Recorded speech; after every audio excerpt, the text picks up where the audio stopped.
நமது நாட்டின் விடுதலைக்காகவும் நமது மக்களின் உரிமைகளுக்காகவும் தமிழ் மண்ணிலிருந்து தீரத்துடன் போராடி உயிர் நீத்த எண்ணற்ற வீரர்களின் தியாகத்தை எப்போதும் போற்றுவேன்.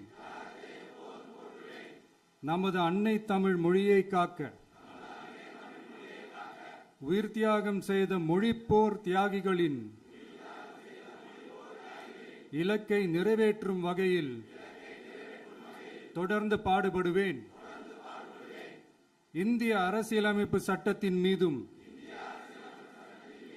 இறையாண்மை மீதும் நம்பிக்கை வைத்து அனைவருடன் ஒற்றுமை, சகோதரத்துவம், மத நல்லிணக்கம், சமத்துவம் ஆகியவற்றை பேணி காக்கின்ற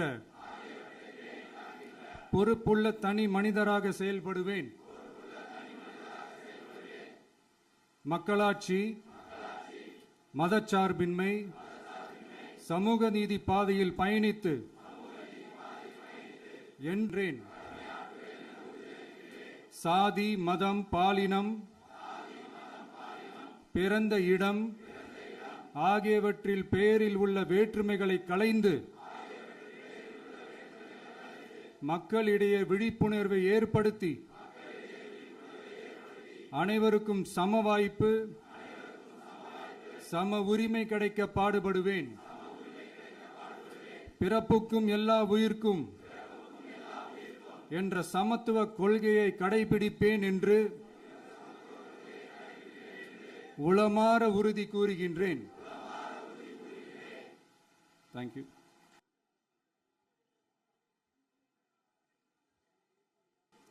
நமது நாட்டின் விடுதலைக்காகவும் நமது மக்களின் உரிமைகளுக்காகவும் தமிழ் மண்ணிலிருந்து தீரத்துடன் போராடி உயிர் நீத்த எண்ணற்ற வீரர்களின் தியாகத்தை எப்போதும் போற்றுவேன். நமது அன்னை தமிழ் மொழியை காக்க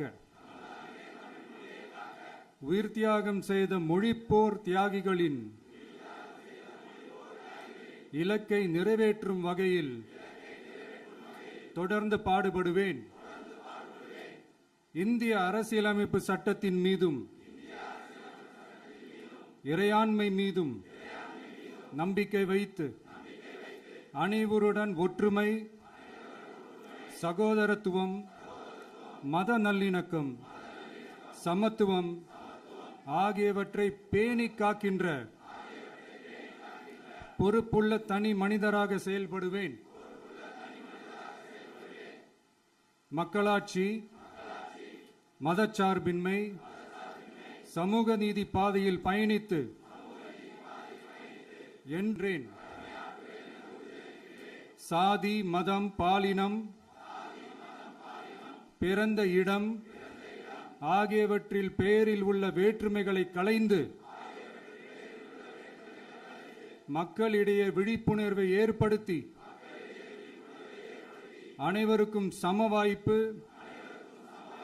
சம உரிமை கிடைக்க பாடுபடுவேன். பிறப்புக்கும் எல்லா உயிர்க்கும் என்ற சமத்துவ கொள்கையை கடைபிடிப்பேன் என்று உளமாற உறுதி கூறுகின்றேன். தேங்க்யூ.